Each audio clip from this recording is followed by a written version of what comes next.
Привет!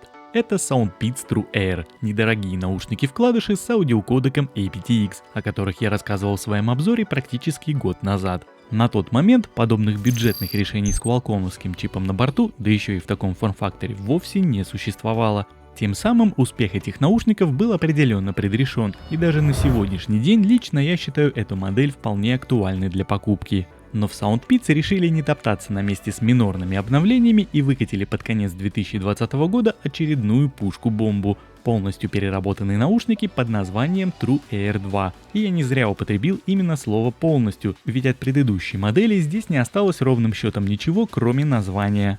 И вот в сегодняшнем ролике я и предлагаю тебе вместе со мной посмотреть на все эти изменения. Поставляются наушники в стандартной саундпитовской упаковке. Это черная картонная коробка, облаченная в цветную обложку. Внутри в поролоновой проставке лежит кейс с наушниками, а рядом в небольшой коробочке поместили коротенький кабель для зарядки с интерфейсом USB Type-C. На самом дне под всем содержимым имеется краткое руководство пользователя на нескольких языках. Первое, что сразу же бросается в глаза, это полностью измененный зарядный кейс. Теперь эта коробочка открывается по типу пудреницы. Петля крышки пластиковая, без доводчика, но по всей видимости пока новая, фиксируется в любом положении. Сам по себе кейс очень легкий, можно сказать невесомый. Его вес с наушниками внутри составляет всего 35 грамм, а габаритные размеры по длине, ширине и высоте это 52 на 52 и на 21 мм. На правой стороне корпуса расположен разъем USB-C, а аккурат рядом с ним имеется единственный световой индикатор состояния. Он горит красным цветом, когда наушники находятся в процессе зарядки, и гаснет по ее окончанию. В кейсе установлен аккумулятор на 300 мАч, а время одного цикла пополнения энергии занимает чуть больше 80 минут. Никаких кнопок активации или сброса как внутри, так и снаружи корпуса нет. Если нужно экстренно перезагрузить гарнитуры, то это делается по одновременному зажатию сенсоров на самих наушниках внутри зарядного кредла. Как ты, наверное, уже успел заметить, внешние наушники теперь выглядят иначе. Самая важная конструктивная особенность – это матовый материал корпуса и слегка повернутые вниз звуководы. Благодаря такому решению сама посадка стала намного лучше, а главное, звук из наушников теперь имеет более правильную траекторию. Ну, по крайней мере, в моих ушах они сидят отлично, не выпадают, а звучат так, как будто я имею дело с внутриканальными наушниками. Заявленный производителем интерфейс подключения Bluetooth версии 5.2, но для его адекватной работы устройство-передатчик также должно обладать подобным модулем, а на моем смартфоне Mi 9SE пока еще старый добрый 5-й Bluetooth. Наушники построены на базе нового чипа Qualcomm QCC3040, и за передачу звука по умолчанию, разумеется, отвечает аудиокодек aptX, помимо которого также доступны AAC и SBC. И вот что касается непосредственно самого звука, то, как я уже упомянул вскользь, я был приятно удивлен. Первое – это его уровнем громкости, запаса которого теперь точно процентов на 20 больше, нежели в первом поколении. А второе – наличию приличного количества баса. В принципе, в первых True Air мне было его достаточно, но многие отмечали в комментариях под обзором, что им его немного не хватает. Так вот, теперь я тебя уверяю, баса хватит на всех.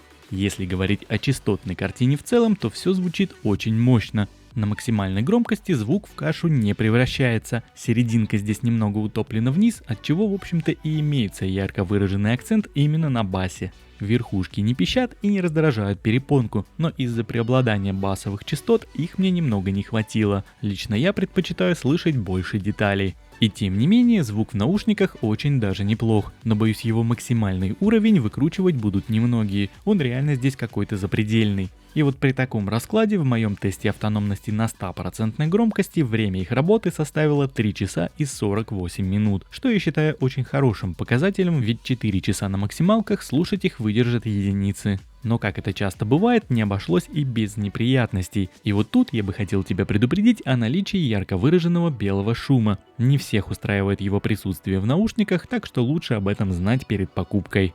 Ну а теперь я предлагаю тебе послушать, как SoundPeats True Air 2 работает в качестве гарнитуры для телефонных разговоров.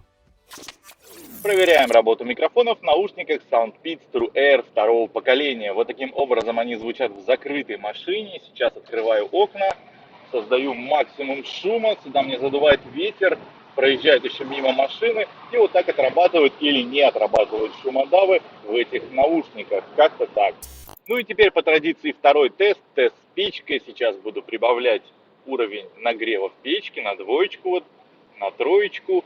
И вот так вот на четверочку максимум шума мне печка выдает. И вот так вот звучат микрофоны в таком сценарии использования. Не знаю, хорошо ли отрабатывают шумодавы. Я это все посмотрю, конечно же, только на монтаже. Но ты уже прямо сейчас слышишь, как работают микрофоны в этих наушниках. Ну и в качестве такого небольшого сравнения я решил проверить в тех же условиях микрофоны в наушниках True Air первого поколения. Собственно, вот таким образом они звучат в закрытой машине. Открываю окна, начинает задувать ветер, едут машины, и вот как-то так вот отрабатывают микрофоны в наушниках True Air первого поколения. Ну и второй коротенький тест с печкой. Сейчас прибавляю на двоечку, на троечку и на четверочку. Вот таким образом звучат микрофоны в данном сценарии использования. И, собственно, можешь сравнить, насколько изменилось качество этих самых микрофонов во втором поколении.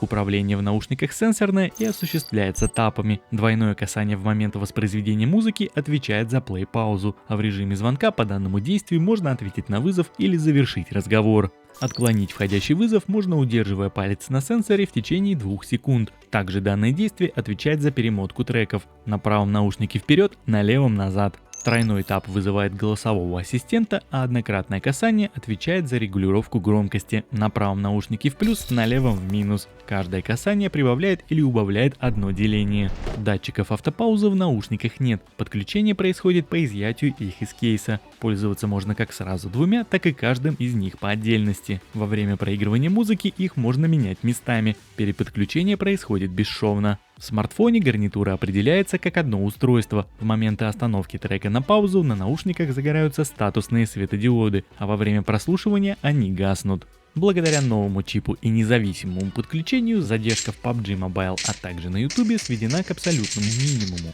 Играть, смотреть ролики онлайн или же прямые трансляции можно без особых проблем. По крайней мере, на свой слух я рассинхрон услышать не смог.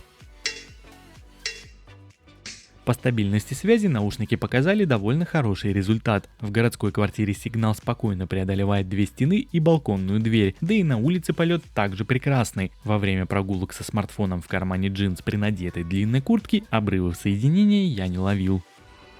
Ну и подводя некий итог, что могу сказать. Если тебя не особо парит наличие белого шума в наушниках, и ты давно подыскиваешь себе именно вкладыши с хорошим звуком в целом и с мощным басом в частности, а быть может тебе нужно все, что я сейчас перечислил, то в таком случае можешь смело рассматривать данные наушники к покупке, потому как кроме этого пресловутого шума я в них ничего плохого не увидел и не услышал. Наушники легкие, удобные, очень компактные и будут хорошим вариантом на каждый день. Ну а на сегодня у меня все. Спасибо тебе за просмотр, отдельно за лайк и комментарий, и увидимся с тобой в следующих видео. Пока-пока.